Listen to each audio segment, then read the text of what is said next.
बिस्मिल्लाहिर्रहमानिर्रहीम। Legal forum में आप सबको खुशामदीद। हमने आर्टिकल 7 को डिस्कस किया था, उसके साथ मैंने आपको उसके कुछ रूल्स बताए थे, जिनका मैंने रूल्स को मेंशन करना मुझसे रह गया था। तो वो रूल नंबर 19 है, जिसमें हमने कहा था कि जो प्लेंटिफ है उसने डिफेंडेंट की एड्रेस को फाइल करना है कि भाई वो कहाँ पे रहता है, तो वो क्यों है, उसका पर्पज़ क्या है एड्रेस फाइल करने का। इसका पर्पज़ ये है कि ताकि उसको समन्स वगैरह जारी हो सके, उसको समन वगैरह मिल सके। फिर मैंने आपको बताया था अगर वो मतलब देखिए consequences of failure to file the address, अगर एड्रेस नहीं देता, अगर एड्रेस वो फाइल नहीं कर सकता, फिर उसके कॉन्सिक्वेंसेज क्या होंगे कि समन सर्व नहीं होगा। समन सर्व नहीं होगा तो फिर जब उसके खिलाफ डिग्री मतलब जब समन सर्व नहीं होगा तो इंडोर्समेंट मतलब समन पे नहीं होगी, प्यादा जाएगा, प्यादा कहेगा भाई ये बंदा ही नहीं आ रहा, बंदा हमें मिल नहीं रहा, ठीक है, इस एड्रेस पे बंदा रहता ही नहीं है।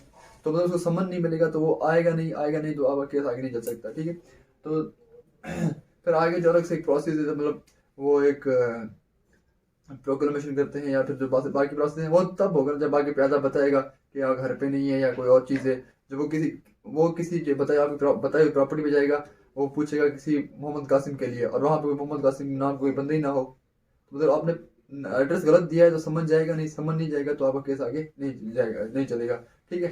तो उसके बाद क्या होता है, सो उसके बाद रूल नंबर 26 है, लिस्ट ऑफ लीगल रिप्रेजेंटेटिव्स। अब अगर जो प्लेंटिफ है उस वो कहता है अगर मैं इनके मतलब मेरी डेथ हो जाती है तो उसके बाद मेरे ये फलाने फलाने बेटे हैं, फलाने फलाने ये मेरे रिश्तेदार हैं जो मेरे रिप्रेजेंटेटिव बनेंगे, ठीक है, लीगल रिप्रेजेंटेटिव बनेंगे। तो वो उसकी लिस्ट जो होती है वो रूल नंबर 26 बताता है। तो ये सिंपल सिंपल मैंने ये आपको चीज़ें बता दी थी, ये दोनों दोनों चीज़ें कि अगर एड्रेस फाइल करेगा तो क्यों करेगा, अगर नहीं करता तो उसका कॉन्सिक्वेंसेस क्या होंगे। लेकिन उसमें से मैंने आपको रूल नंबर 19 और रूल नंबर 21 मेंशन करना भूल गया था, तो उस वीडियो में मैंने आपको बता दिया।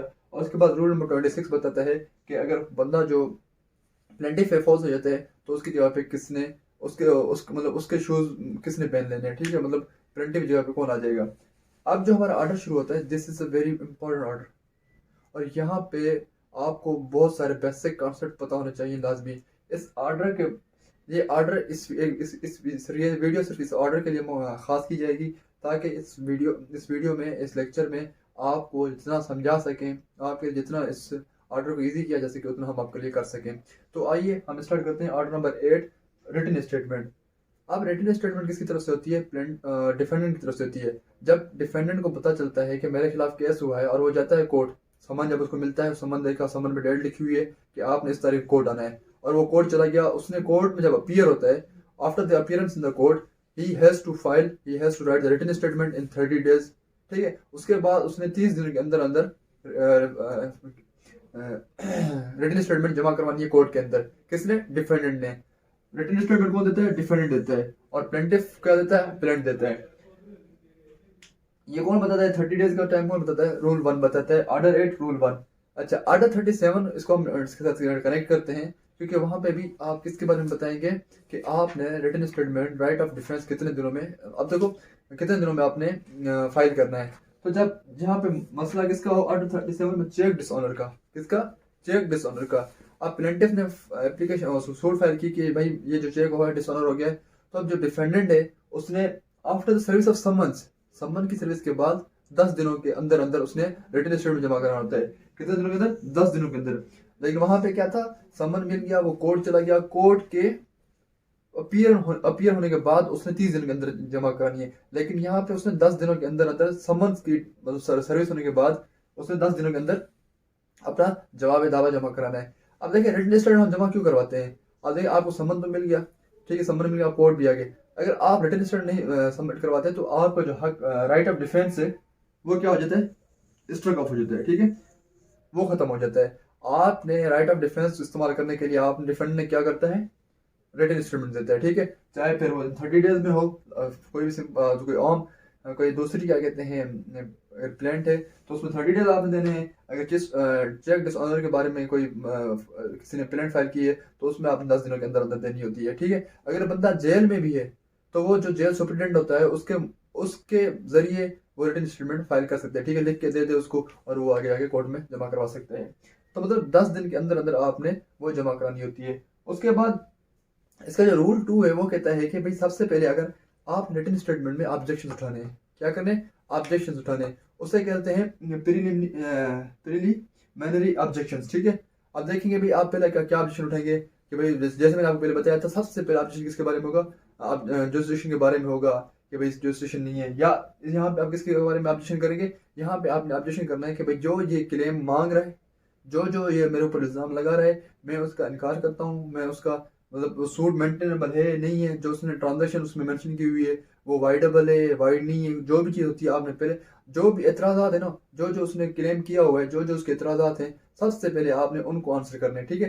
सबसे पहले आपने किसको आंसर आपने क्या करना होता है, सबसे पहले रिटन स्टेटमेंट में आपने ऑब्जेक्शन लिखने होते हैं, ऑब्जेक्शन मेंटेन करने होते हैं रिटन स्टेटमेंट में। जब आपने ऑब्जेक्शन मेंटेन कर लिए, फिर आपने आगे फिर आपने अपनी कहानी सुनानी होती है कि आपकी साइड पे फैक्ट्स कौन से हैं, ठीक है। सबसे पहले आपने क्या करना होता है, ऑब्जेक्शंस। ये कौन बताता है आपको, रूल 2, कि भाई इसने जो ये मेरे ऊपर ये इल्ज़ाम लगाया है मैं उसको डिनाई करता हूँ, उसकी वजह ये है। उसने जो मेरे ऊपर ये इल्ज़ाम लगाया है, अब ये तो मेंटेनेबल ही नहीं है, ये कोई लॉ इसकी परमिशन नहीं देता।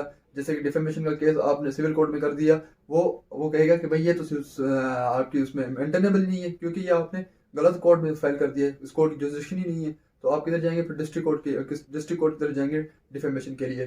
तो बस जो ऑब्जेक्शन होते हैं, आपने जो बुनियादी ऑब्जेक्शन होते हैं या पहले जो ऑब्जेक्शन होते हैं, आपने कहाँ पे उठाने होते हैं, रिटन स्टेटमेंट, ठीक है। एक तो आगे जब आर्ग्यूमेंट्स होते हैं या जो क्रॉस एग्जामिनेशन होते हैं, एक तो ऑब्जेक्शन वहाँ उठते हैं, लेकिन जो आपने बुनियादी या पहले वाले ऑब्जेक्शन होते हैं वो कहाँ पे उठाने होते हैं, रूल 2 रिटन स्टेटमेंट में, ठीक है। ऑर्डर 8 रूल 2 के तहत। अब रूल 3 कहता है कि आपने पूरा, आप ऐसे नहीं कहना ये जिसकी प्लेंट है मैं उसको डिनाई करता हूँ, आपने जो प्लेंट उसने क्लेम किया मैं उसको डिनाई करता हूँ, नहीं। प्लेंट जो होती है ना, उसमें पैराग्राफ होते हैं, पैराग्राफ 1 पैराग्राफ 2 पैराग्राफ 3 नंबरिंग होती है पैराग्राफ्स की।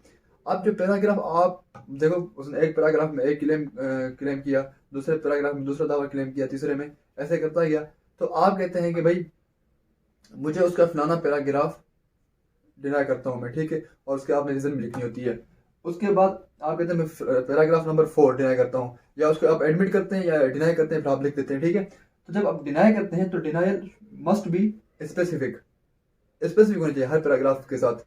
भाई ये paragraph denied, reason, denied reason, ठीक है, एक्सेप्टेड, डिनाइड रीजन, ठीक है। आपने फिर उसका रीजन भी लिखना है।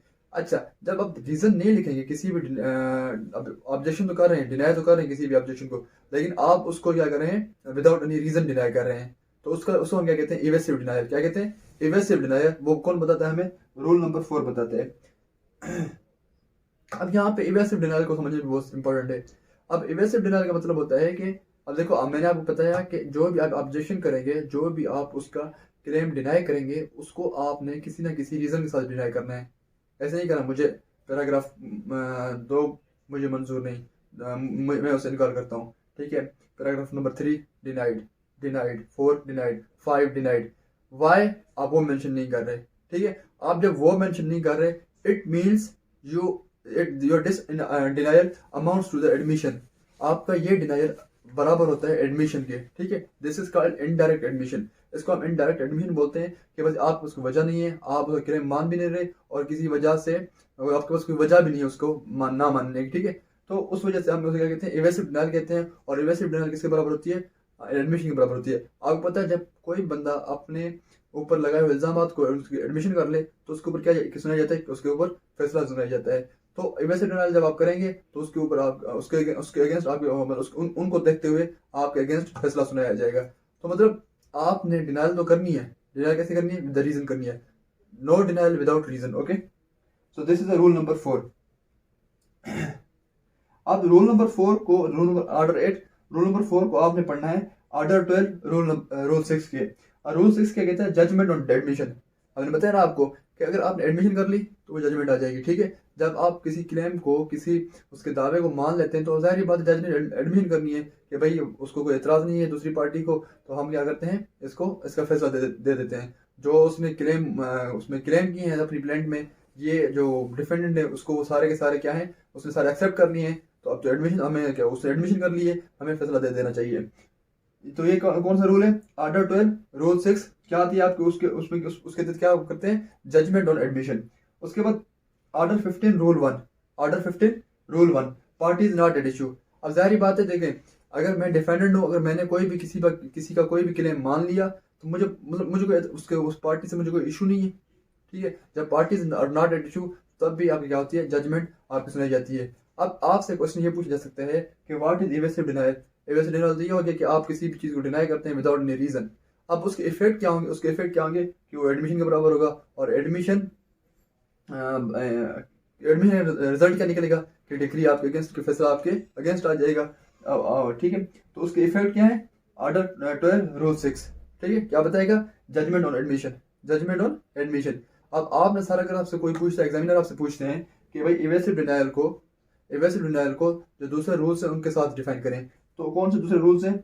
ऑर्डर 12 रूल 6, ऑर्डर 15 रूल 1, ठीक है। जब बंदा कोई भी किसी का भी कोई भी क्लेम मान लेता है तो इसका यही मतलब है ना, वो उसके साथ इशू, मतलब उसके उनके बीच में कोई अभी झगड़ा नहीं रहा, ठीक है। तो ये उसका उससे मुराद कंसल्टिंग डिग्री भी हो सकती है, कॉम्प्रोमाइज डिग्री भी हो सकती है, कुछ भी हो सकता है। तो ये इसके इफेक्ट क्या होगा? इफेक्ट ये होगा कि वो एडमिशन कर रहा है, एडमिशन के ऊपर क्या आ जाएगी? आपके अगेंस्ट जजमेंट आ जाती है। तो this is the concept of evasive denial. तो जब इवेसिव डिनायल होगा, इवेसिव डिनायल के बाद क्या होगा? जो एप्लीकेंट है, जो प्लेंटिफ है, वो एप्लीकेशन देगा कि भाई इसने सारा कुछ अपना एडमिट कर लिया है, अब मेरे हक में फैसला दिया जाए। तो उस एप्लीकेशन के बाद उसके हक में फैसला दिया जाता है। अब आते हैं हम सेट ऑफ में। जो दूसरा कॉन्सेप्ट है यहाँ पे इस ऑर्डर में, वो है सेट ऑफ का। अब ये भी बहुत इंपॉर्टेंट टॉपिक है और बहुत ही इंपॉर्टेंट कॉन्सेप्ट है। अब set off is a counter claim. Set of क्या है? एक काउंटर क्लेम है by defendant against the plaintiff. अब डिफेंडेंट क्या करता है? अब देखें, इसके लिए कुछ शुरूत हैं, ठीक है। पहले मैं आपको बता दूं कि सेट ऑफ होता क्या है। Set off is a monetary claim. कौन सा claim? A monetary claim, a money claim made by defendant in his written statement against plaintiff, ठीक है। कि भाई अगर प्लेंटिफ ने मेरे ऊपर एक केस किया है जिसपे उसने ये दावा किया है कि मेरे इस बंदे के पास कितने पैसे हैं, 10 लाख इसने मेरे देने हैं, ठीक है। और फॉर सपोज प्लेंटिफ ने फाइल किया कि भाई इसने मेरे 10 लाख देने हैं, दिस बिकम्स प्लेंटिफ, और ये कोई क्या बन गया? डिफेंडेंट, ठीक है।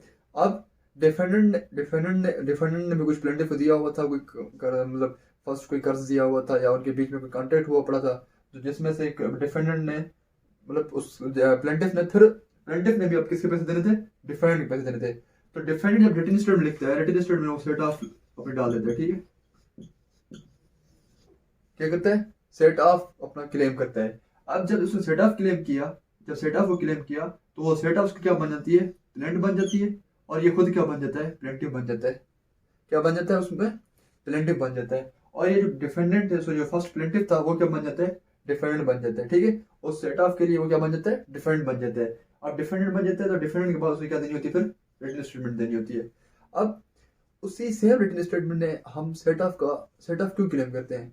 इस वजह से सेट ऑफ क्लेम करते हैं कि भाई पार्टी, जो दूसरी हमारी पार्टी है जिससे हमने पैसे लेने हैं, वो उसने ऑलरेडी हमारे ऊपर केस किया हुआ है, वो कोर्ट आ रही है।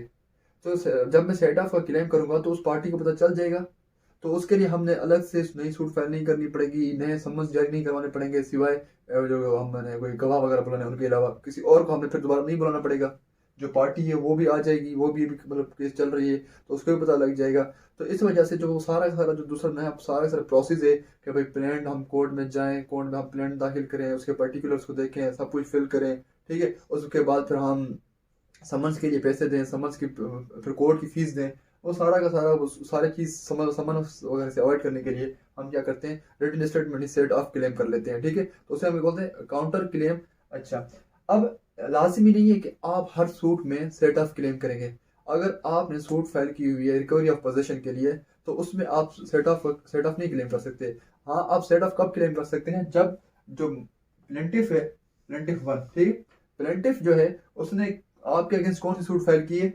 मनी सूट फाइल की है, रिकवरी ऑफ मनी को सूट फाइल की है। जब भी आपके अगेंस्ट रिकवरी ऑफ मनी को सूट फाइल होती है, अगर फॉर सपोज ए ने बी को लोन दिया, ए ने क्या किया? बी को लोन दिया कि भाई 10 लाख लोन दिया, लेकिन बी ने भी कुछ पैसे दिए हुए थे, या बी के भी कुछ पैसे रहते थे किसके पास? ए के पास।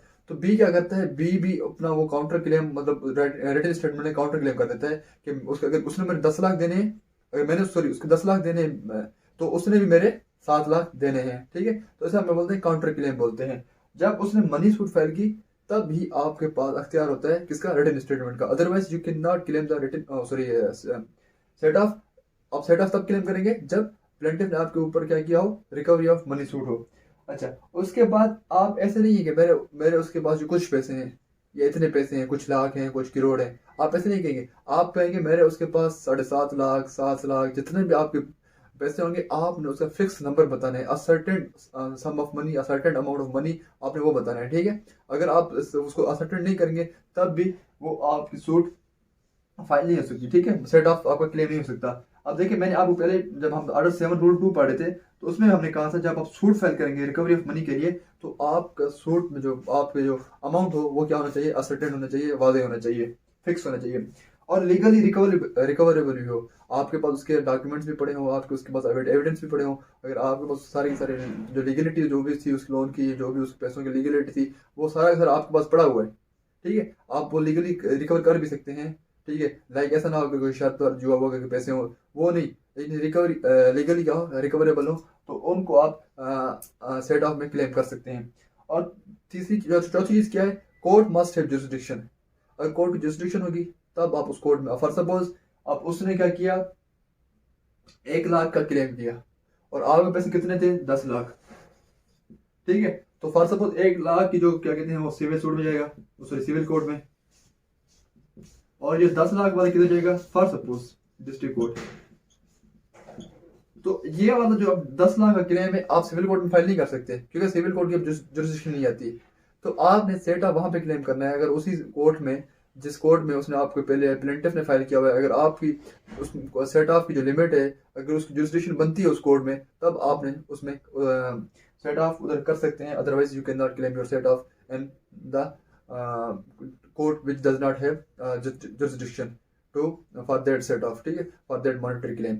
अब सेट ऑफ मतलब क्या, सेट ऑफ से मतलब वो काउंटर क्लेम, काउंटर क्लेम किस चीज का काउंटर क्लेम, जब आपके अगेंस्ट मनी सूट फाइल किया गया हो और आप भी उसके ऊपर क्या करें कि अगर मैंने उसके पैसे देने हैं तो उसने मेरे पैसे देने हैं, ठीक है, तो उसे हम बोलते हैं सेट ऑफ। अब सेट ऑफ में क्या होता है, जो डिफेंडेंट होता है वो प्लेंटिफ बन जाता है, प्लेंटिफ जो होता है वो डिफेंडेंट बन जाता है, फिर उसे रिटन स्टेटमेंट देनी होती है, फिर अगेन जो प्लेंटिफ होता है उसने फिर अपनी लिस्ट ऑफ लीगल रिप्रेजेंटेटिव देनी होती है, उसके साथ साथ जो एड्रेस है गवाहों का या दूसरे प्लेंटिफ वगैरह का उसका भी उसने देना पड़ेगा, ठीक है। और उसके अलावा अगर वो समन क्या कहते हैं, तो अगर नहीं दे पाता एड्रेस वगैरह, ये वही सेम चीज़ें हैं जो हमने पीछे पढ़ के आए हैं। अब यहाँ पे वहाँ पे कौन दे रहा था, प्लेंटिफ दे रहा था, अब यहाँ पे कौन देगा, डिफरेंट जिसने सेट ऑफ क्लेम किया है, ठीक है। तो वो सारा का सारा अपना प्रोसेस जैसे हमने प्लेंट के बारे में पढ़ा था वो सेम इसके भी होगा। भाई उसने एड्रेस देना है, एड्रेस देने के बाद उसने अगर उसके सेपरेट ग्राउंड से सेट ऑफ क्लेम करने के लिए तो वो सेपरेट ग्राउंड्स पे सेट ऑफ अपना क्लेम करेगा, ठीक है। और उसके बाद उसने एड्रेस देनी है, अगर एड्रेस नहीं देता तो समन सर्व नहीं होंगे, ठीक है। और उसने अपने जो भी उसके लीगल हियर्स होंगे और जो भी उसका लीगल नुमाइंदे होंगे उनको वो क्या देगा, लिस्ट दे देगा, ठीक है। अगर मैं फोर्स हो गया, अगर मेरी डेथ हो जाएगी during the hearing of this case, then मेरे जगह पे कौन मेरी जगह पे कौन आके केस लड़ेगा, तो वो सारा वहाँ पे वो मेंटेन कर सकता है। सो this is the basic concept of order 8। Order 8 अब किसके बारे में बताता है, रिटन स्टेटमेंट। रिटन स्टेटमेंट में हमने पढ़ा डिनाइल, ठीक, एवेसिव डिनाइल, ठीक, एवेसिव डिनाइल में फिर एक होती है consenting denial, sorry consenting admission. Consenting admission वो होती है कि आप मान जाए, ठीक है, आप एक्सप्रेसली आप उसी में रिटन स्टेटमेंट कह दें या आप कंसर्न दे दें अपनी कि हाँ भाई ये मुझे मंजूर है, तो उसमें भी आपको क्या होता है, एडमिशन होती है। और आपको पता है एडमिशन में क्या होता है, जजमेंट आपके अगेंस्ट आ जाती है। Evasive denial also amounts to the admission but this is the indirect admission, but the consenting admission is a direct admission, ठीक है। आप खुद जाए कोर्ट मतलब आप एक्सप्रेसली उसको मान लेते हैं तो उसे हम क्या कहते हैं, डायरेक्ट एडमिशन, ठीक है। रिटन स्टेटमेंट में करते हैं या कोर्ट में आके जाके आप सारी क्लेम मान लें, तो तब क्या होगी, जजमेंट आपके अगेंस्ट आ जाएगी, ठीक है। तो एवेसिव डिनाइल का सारा अगर इफेक्ट पूछते हैं तो evasive denial admission, admission judgement, judgement के बाद एप्लीकेशन आएगी, ठीक है, वो एप्लीकेशन प्लेंटिफ देगा, प्लेंटिफ देने के बाद जजमेंट आ जाती है, डिक्री आ जाती है आपके अगेंस्ट। तो उसके बाद हमने सेट ऑफ के बारे में पढ़ा। Set off is a counter claim. Counter claim किस चीज़ का, मॉनेटरी क्लेम, ठीक है, पैसों का, मनी सूट, उसकी 4 कंडीशन हमने पढ़ी। अगर टीचर आपसे पूछते हैं कि भाई कौन कौन सी कंडीशन है जिसमें आप सेट ऑफ क्लेम कर सकते हैं, क्लेम नहीं कर सकते, तो आप कहेंगे जब मनी सूट नहीं होगी तो हम क्लेम नहीं कर सकते, ठीक है। आपको टीचर कोई केस ला दे दे और केस ला में टीचर उनमें से आप ये 4 कंडीशन मिस कर दे या 4 कंडीशन दे दे, अगर 4 कंडीशन देते हैं और पूछते हैं क्या सेट ऑफ क्लेम होगा कि नहीं होगा, आप कहते हैं हाँ ये होगा क्योंकि यहाँ पे 4 कंडीशन सेट ऑफ के लिए होती हैं, वो पूरी की पूरी पाई गई हैं। अगर ये कंडीशन टीचर नहीं देते आपको एग्जाम में किसी भी क्या कहते हैं क्वेश्चन में, तो आपने क्या करना है, आपने डायरेक्ट कहना है कि नहीं सेट ऑफ क्लेम नहीं हो सकता क्योंकि जो कंडीशन है सेट ऑफ की वो पूरी नहीं हो रही, ठीक है। So this was all about the order 8।